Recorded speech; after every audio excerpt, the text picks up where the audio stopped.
অন্নপূর্ণা ভান্ডার শুরু করবেন। কারা পাবেন আর কারা পাবেন না এই নিয়ে সাধারণ মানুষ যারা পাবেন তাদের মধ্যে একটা বড় প্রশ্ন চিহ্ন দেখা দিয়েছে। এখনো পর্যন্ত কি এটা নিয়ে কোনো সিদ্ধান্ত হয়েছে? দেখুন, যারা লক্ষ্মীর ভান্ডার পাচ্ছিলেন তারা সবাই অন্নপূর্ণার ভান্ডার পাবেন। আমি আবার রিপিট করছি, যারা লক্ষ্মীর ভান্ডার পাচ্ছিলেন তারাই সবাই আবার অন্নপূর্ণার ভান্ডার পাবেন। এদের মধ্যে যাদের নাম বাদ গেছে 91 লাখ মতো, তাদের অ্যানালিসিস হবে। তাদের নাম ইমিডিয়েটলি বাদ যাবে, তাদের অ্যানালিসিস হবে। তাদের নাম মারা গেছে, সে তো লক্ষ্মীর ভান্ডার বা অন্নপূর্ণার ভান্ডার, লক্ষ্মীর ভান্ডার পেয়ে এসছে, অন্নপূর্ণার ভান্ডার সে পাবে না। কেউ যদি বাংলাদেশের সিটিজেন নাগরিক বা বার্মা রোহিঙ্গা, সে তো আমাদের অন্নপূর্ণার ভান্ডার পাওয়ার তার যোগ্যতা নেই, সুতরাং তারা পাবেন না।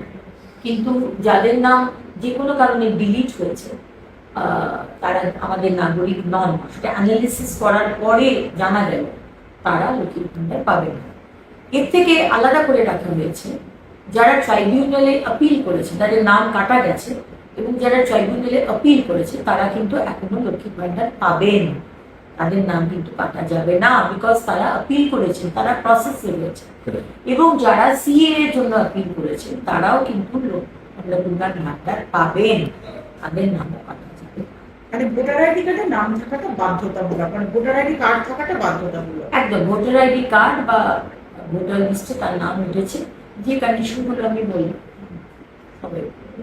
যে এতদিন তো দুয়ারের সরকারের মাধ্যমেই হয়েছে, কিন্তু আমি আমার ডিপার্টমেন্টের সাথে কথা বলে আমি অলরেডি বলে দিয়েছি অন্নপূর্ণার ভান্ডারে অনলাইন কমপ্লিটলি এখনই ব্যবস্থা করতে, ইমিডিয়েটলি অনলাইনে যাতে সমস্ত মানুষ যে 1 পাস 2 পাস বা যে হয়তো শিক্ষাটা পাননি, হয়তো শিক্ষিত নন, এতটা ইজি করা হবে এই অ্যাপ্লাই করার পোর্টালটাকে, যে কেউ মানে পোর্টালে গিয়ে অ্যাপ্লাই করতে পারে। সুতরাং অনলাইনে অন্নপূর্ণার ভান্ডার আমার প্রত্যেকটি বাংলার মা বোনেরা যাতে অ্যাপ্লাই করতে পারে, আমরা কিন্তু সেই ব্যবস্থা করছি ইমিডিয়েটলি।